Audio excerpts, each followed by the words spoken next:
সকাল থেকেই ঝমঝম করে বৃষ্টি পড়ছে।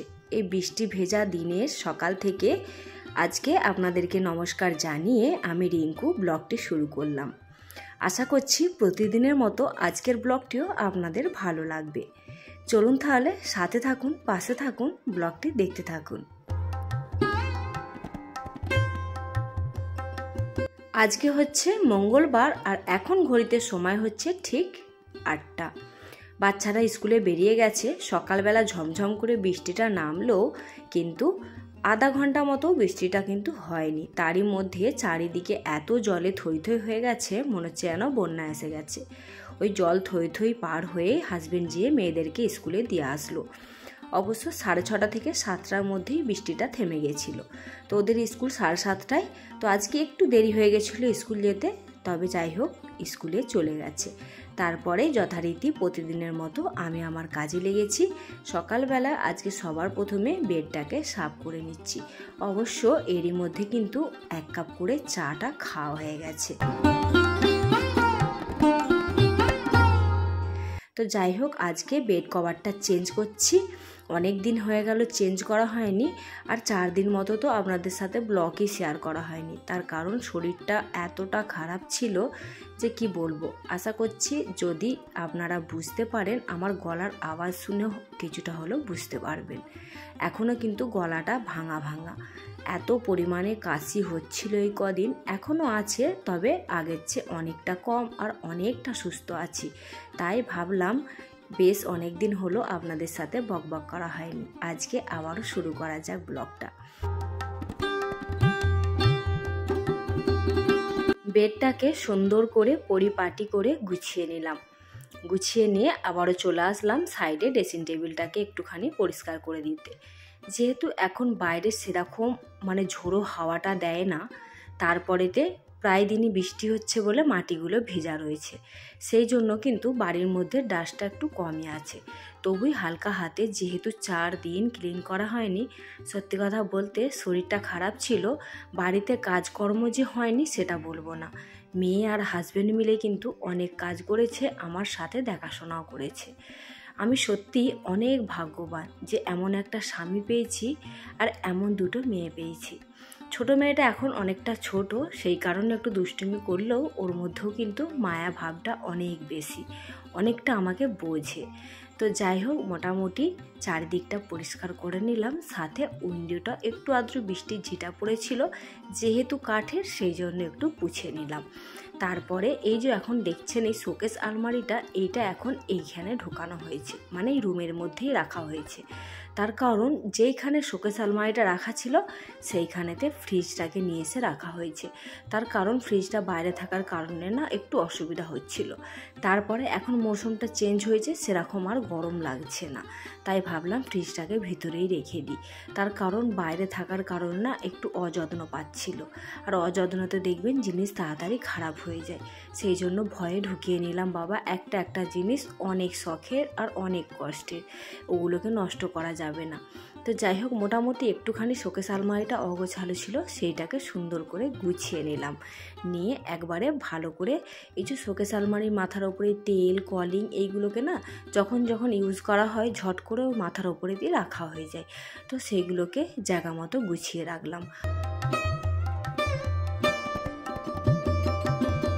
একটা মেয়ের জীবনে চাওয়া আর পাওয়া তখনই পূর্ণ হয় যখন তার স্বামীটা ভালো হয়, মনের মতো হয়।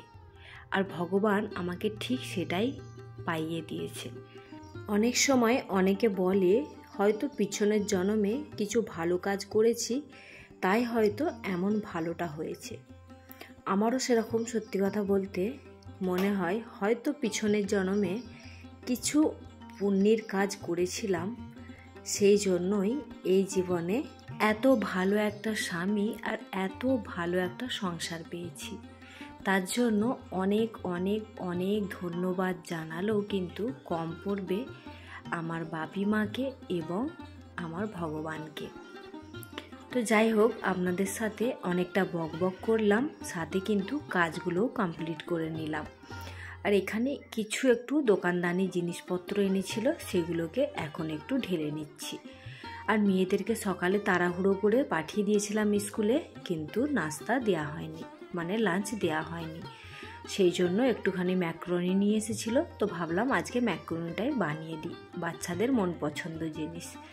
তো সেরকম কিন্তু কিছুই বাড়িতে ছিল না সবজিপাতি, তো যতটুকু যা ছিল সেইটুকু দিয়ে বানিয়ে দিলাম। তবে আমার দুই মেয়েই কিন্তু ম্যাকারনিটা প্রচণ্ড পরিমাণে ভালোবাসে। আর নিয়ে এসেছিলো একটুখানি মসুরির ডাল, আর এই হচ্ছে সর্ষের তেল। তেলটা কিন্তু অনেক দিন পরে 2 লিটারের বোতল আনা হয়েছে, কদিন ধরে 1 লিটারের বোতলই আনা হচ্ছিল। যখন যেমন সময় তখন সেরকমভাবে চলাটাই ঠিক। তবে এখনও যে খুব একটা ভালো সময় যাচ্ছে আমাদের জন্য সেটা বলবো না। হাজব্যান্ড প্রায় 3 মাস মতো বসেই আছে বলতে পারেন। প্রায় সময়তেই ব্লকের মধ্যে দিয়েই মানে আপনারাও বুঝতে পারেন যে বাড়িতেই আছে। একদম কাজকর্ম ঢিলে পড়ে গেছে, কাজকর্ম বাজারে নেই বলতে গেলেই চলে, সাথে হাজব্যান্ডেরও নেই। তো মোটামুটি 3 মাস যে কিভাবে বাড়ি চলছে সেটা আমরাই বুঝতে পারছি। তবে যখন কাজ চলে তখন কিন্তু খুবই ভালো চলে। আর একদম 3 মাসটা বসে গেছে, তার কারণ ওর যে মেন দোকান সেইখানেতে একটু প্রবলেম চলছে, সেই জন্য। তো যাই হোক, এইদিকে কিন্তু সবার প্রথমে কড়াইতে অনেকটা তেল দিয়ে ফেলেছিলাম, তাই ভাবলাম বেগুনগুলোকে আগে ভেজে দিই। আর হাজব্যান্ড আজকে যাবে ডিউটি, 4 দিন দোকান যায়নি, তো আজকে একটু দোকানের দিকে যাবে, সেই জন্য একদিকে ভাত বসিয়ে দিয়েছি আর একদিকে বেগুন ভাজাটাও বসিয়ে দিয়েছি। এই কড়াইতেই কিন্তু ম্যাকারনিটা বানিয়ে নেব। আর এই কড়াটা দেখতে পাচ্ছেন, এই কড়াটা 2-3 দিন ধরে ইউজ হচ্ছে। মানে ওই যে বলছি না, মেয়ে আর হাজব্যান্ড দুজনে মিলেই রান্না বান্না করছে। তো এর মধ্যে কখনো মাছ ভাজছে, কখনো ডিম ভাজছে, কখনো মানে আলু ভাজা, কখনো বেগুন ভাজা। সিম্পলি রান্না হয়েছে বেশিরভাগ দিনটাই, মানে খিচুড়ি, ওই আলু সেদ্ধ ভাত এরকম হয়েছে, তার সাথে কিছু একটা ভাজা। তো এই কড়াটা মোটামুটি 4 দিন ধরে পুড়ছে, সেই জন্য কড়াটার এই অবস্থা। তো ভাবলাম আজকে আমি রান্নাটা করে নিই, তারপরে যদি মানে ভালো লাগে শরীরটা তাহলে মেজে নেব, না হলে ওই যাই হোক করে রেখে দেবো আর কি। তো যাই হোক, এদিকে মানে বেগুনটা ভেজে এবারে ম্যাকারনিটা বানিয়ে নেব। তার কারণ ঘড়ির কাঁটাতে কিন্তু ধীরে ধীরে করে 9:30 প্রায় বাজবো হয়ে গেছে, আর মেয়েদেরকে 10টার মধ্যে লাঞ্চ পাঠাতে হবে। তো যাই হোক, ম্যাকারনিটাকে কুকারে আগে সিটি মেরে নিয়েছি, সেই জন্য তাড়াতাড়ি কিন্তু বেনে যাবে। প্রথমে কড়াইতে দিয়ে দিয়েছিলাম জিরে, তার উপরে পেঁয়াজ আর একটুখানি দিয়ে দিলাম টমেটো সস। ওই যে বললাম না, বাড়িতে কিন্তু সেরকম কিছুই নেই, যা সবজিপাতির এখন দাম, সত্যি কথা বলতে সবজি কিনতেই যেয়ে ভয় লাগে। মনে হয় সবজি খাওয়ার চাইতে মাছ ডিম মাংস খাওয়াটাই হয়তো ভালো। তবে শরীরের পক্ষে কিন্তু সবজিটা খুবই উপকার। কিন্তু কি করা যাবে, এখন এত বাজারে মানে সব জিনিসটার দাম বেশি।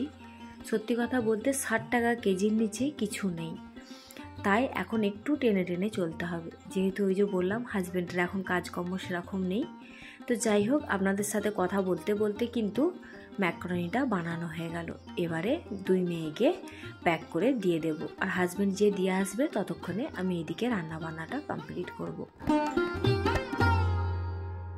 গত 4 দিন পরে সংসারের কাজকর্মে হাত দিলাম। সত্যি কথা বলতে কাজকর্ম করতে একদমই ভালো লাগছে না, কিন্তু তবুই মনের মধ্যে একটা পজিটিভিটি নিয়ে এসে একটু এনার্জির সাথে কাজগুলো করছি।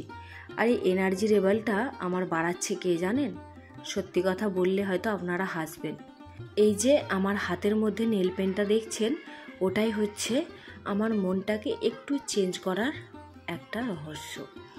যখন আমার মন খারাপ লাগে না, কোনো কিছু ভালো না লাগে, তখন এই রকম করে একটুখানি নিজেকে সময় দিই। হয়তো কখনো সময় একটু সাজুগুজু করি, হয়তো এই যে যেমন আজকে একটুখানি নেল পেন লাগিয়েছি। বাইরে যখন ঝমঝম করে বৃষ্টি হচ্ছিল, কদিন শরীরটাও ভালো ছিল না, সত্যি কথা বলতে আজকেও ভালো লাগছিল না। তবে একটুখানি নেল পেন্টটা লাগালাম, তারপরে যেন ম্যাজিকের মতো মনটা ভালো হয়ে গেল। তবে আবার সববারে কিন্তু সমান না, কোনো কোনো সময় আবার এমন হয় কোনো একটু কিছু বানাই যে টক ঝাল মিষ্টি বানিয়ে খাই, তখনও আবার ভালো লাগে। তো এরকমভাবে নিজের মনটাকে কোশ্চেন করি যে কি ভালো লাগছে, কি ভালো লাগবে, তো সেইটাকেই প্রায়োরিটি দিয়ে একটুখানি নিজেকে ভালো রাখার চেষ্টা করি। তো যাই হোক, এইদিকে মোটামুটি সমস্ত কাজ গুছানো হয়ে গেল, আর হাজব্যান্ডও স্নান সেরে নিয়েছে, এবারে বেরোবে ডিউটি। আর এরই মধ্যে কিন্তু আমিও স্নানটা সেরে পুজোটা দিয়ে দিয়েছি। আর এই যে জামা প্যান্টগুলো দেখছেন, এগুলো হাজব্যান্ডই কিছুটা কেচে দিয়েছিল, সেগুলোকে এখন মিলে দিচ্ছি, এরপরে হাজব্যান্ডকে খাবারটা দিয়ে দেব। চলুন তাহলে আজকের মতো ব্লগটিকে এখানে এন্ড করে দিচ্ছি।